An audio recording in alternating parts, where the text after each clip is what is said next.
अस्सलाम वालेकुम नाजरीन। ड्रामा सीरियल शेर की आने वाली एपिसोड्स बहुत इंटरेस्टिंग होने वाली हैं, क्योंकि आने वाली एपिसोड्स में इस ड्रामे की कहानी बहुत ज़बरदस्त मोड़ पर जाने वाली है। इस कहानी का हीरो है शेर जमान, जो कि एक ऐसा लड़का है अपने नाम की तरह निडर, लेकिन तकदीर ने उससे उसका सब कुछ छीन लेना है। जिसने इंसानियत के लिए स्टैंड लिया, लेकिन प्यार ने उसे शक, धोखे और टूटे रिश्तों की आग में झोंक दिया। एक तरफ तो रिदा का इल्जाम है और दूसरी तरफ उसके साथ फजर की मोहब्बत, और तीसरी तरफ बदर जमान की ऐसी साजिश जो उसकी जिंदगी को तबाह करने पर तुली हुई है। शेर जमान को अब खोनी पड़ेगी अपने बाबा जान की जिंदगी, और अब उसकी अपनी पहचान तक उससे छीन ली जाएगी। क्या शेर इन हालात से लड़ पाएगा, या बन जाएगा वो एक ऐसा किरदार जो अपनी ही कहानी में गुमनाम होकर रह जाएगा? तो जानिए शेर की इस जंग की पूरी दास्तान सिर्फ इस वीडियो में। शेर ड्रामे की आने वाली कहानी अब बहुत दिलचस्प मोड़ पर आ चुकी है। एक बार फिर शेर जमान फजर के लिए स्टैंड लेता है। पहले तो रिदा शेर की जिंदगी में नहीं थी, लेकिन अब जब वो है तो उसके दिल में कई गलतफहमियां घर करने लगी हैं। वो शेर से कहती है कि जिस लड़की की खातिर तुमने इतना बड़ा स्टैंड लिया, और तुम्हारा कजन जो तुम्हारे भाई जैसा है उसे तुमने लहू लहान कर दिया है, जरूर तुम्हारे दिल में उस लड़की के लिए कुछ ना कुछ तो जरूर होगा। ये सुनकर शेर जमान थोड़ा सा परेशान हो जाता है और कहता है कि रिदा, तुम ऐसा क्यों सोच रही हो? ऐसा कुछ भी नहीं है, तुम बिला वजह खुद को परेशान करके हलकान कर रही हो। लेकिन यहाँ पर रिदा जवाब देती है कि मैं परेशान नहीं हूँ, बल्कि जो कह रही हूँ वो बिल्कुल सच है। आपको मेरी बात सुनकर इतनी हैरत क्यों हो रही है? अब यहाँ पर शेर एक गहरी सांस लेते हुए कहता है कि मुझे तो लगता था कि तुम मुझे समझती हो। जब पूरा जमाना कुछ और कहे तब भी मुझे भरोसा था कि तुम मेरा साथ दोगी। हाँ, मेरे दिल में इसके लिए सिर्फ हमदर्दी है और कुछ नहीं। अब ये बात सुनते ही रिदा तंज करते हुए कहती है कि कैसी हमदर्दी? आखिर दुश्मन की बेटी के लिए इतनी हमदर्दी क्यों? अब तो मुझे पूरा यकीन हो गया है कि कुछ ना कुछ तो जरूर है। शेर जमान फिर से उसे समझाने की पूरी कोशिश करता है, क्योंकि वो रिदा से सच्चा प्यार करता है। वो कहता है अगर मुझे वाकई उससे मोहब्बत होती तो मैं उसी से शादी कर लेता, लेकिन मैंने तो रिश्ता तुम्हारे घर भेजा क्योंकि मेरे दिल में सिर्फ तुम हो। बताओ, जिसने ये बातें तुम्हारे कान में डाली हैं उसका मकसद सिर्फ हमें जुदा करना था, और तुम दूसरों की बातों में आकर अपना ही घर तबाह कर रही हो। ये बात सुनकर रिदा कुछ पल के लिए खामोश हो जाती है और सोच में पड़ जाती है।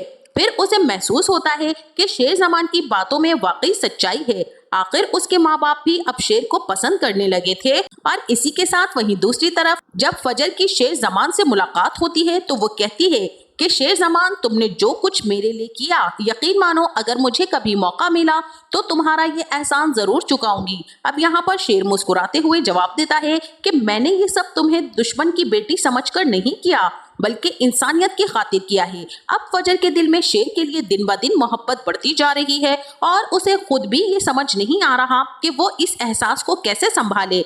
इसी दरमियान रिदा भी बीच में आ जाती है और शेर जमान की शादी की तैयारियां शुरू हो जाती हैं।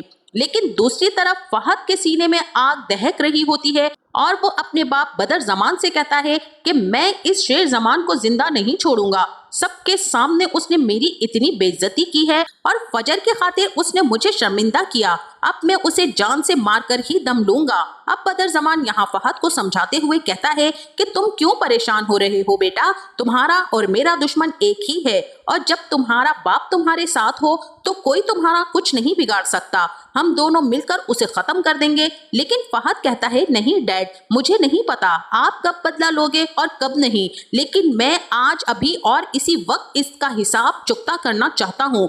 मैं शेर की खुशियों को मातम में बदलना चाहता हूँ। अब यहाँ पर बदर जमान मुस्कुराते हुए कहता है कि बिल्कुल तुम्हारा आइडिया बुरा नहीं है, बल्कि बहुत अच्छा है। तुम देखना अब वही होगा जो तुम चाहते हो। मैं खुद उसकी खुशियों को मातम में बदल दूंगा, लेकिन इससे पहले मैं चाहता हूँ कि वो अपनी खुशियाँ जी भर के जी ले। अब यहाँ पर फहद बदर जमान की बात को सुनकर थोड़ा सा चौंकता है और कहता है कि डैड, आपकी बात तो मेरी समझ में नहीं आ रही। एक तरफ आप कह रहे हैं कि आप मेरे साथ हैं, और दूसरी तरफ आप कह रहे हैं कि शेर जमान को अभी खुश होने दो। आखिर आपके दिमाग में चल क्या रहा है? उस पर बदर बहुत ही ज्यादा गंभीर लहजे में जवाब देता है कि क्या तुम्हें अपने बाप पर जरा भी भरोसा नहीं है? मुझ पर यकीन रखो बेटा, फिर देखना सब कैसे तुम्हारे हक में होता है। अब वहीं दूसरी तरफ शेर जमान की शादी की तैयारियां जोरों पर होंगी और खुशी का माहौल होगा। और शादी में लोग खूब डांस भी करते हैं, लेकिन दूसरी तरफ बदर के इरादे भी बहुत ही ज्यादा खतरनाक होंगे। उसे अपने भाई की दौलत पर पहले भी लालच था, लेकिन अब जब उसने देखा कि शेर जमान बिजनेस में पूरी तरह से इन्वॉल्व हो चुका है और उसने फहद को भी बिजनेस से अलग कर दिया है, तो उसकी नीयत और भी ज्यादा बिगड़ जाती है। अब बदर अपने बेटे से कहता है कि आज वो दिन आ ही गया है कि तुम्हारे कजन को उसके किए की सजा में देकर ही रहूंगा। और जैसे ही बारात निकलने लगेगी तो बदर जमान अपने भाई से कहेगा कि भाईजान आप जाइए ना, शेर के साथ गाड़ी में बैठिए, आखिर ये आपका हक बनता है। लेकिन किसी को अंदाजा तक नहीं होगा कि बदर क्या साजिश रचाने वाला है और अपने ही भाई शाह जमान और शेर जमान की गाड़ी का बहुत ही भयानक एक्सीडेंट करवाने वाला है। अब यहाँ पर जैसे ही शेर जमान की गाड़ी का एक्सीडेंट होगा तो वहां पर गाड़ी में आग लग जाएगी और इस हादसे में शेर जमान तो किसी तरह से बच जाएगा, लेकिन उसके वालिद की मौके पर ही डेथ हो जाएगी। अब यहाँ पर शेर जमान को भी काफी ज्यादा चोटें आएंगी और फौरन से उसे हॉस्पिटल ले जाया जाएगा।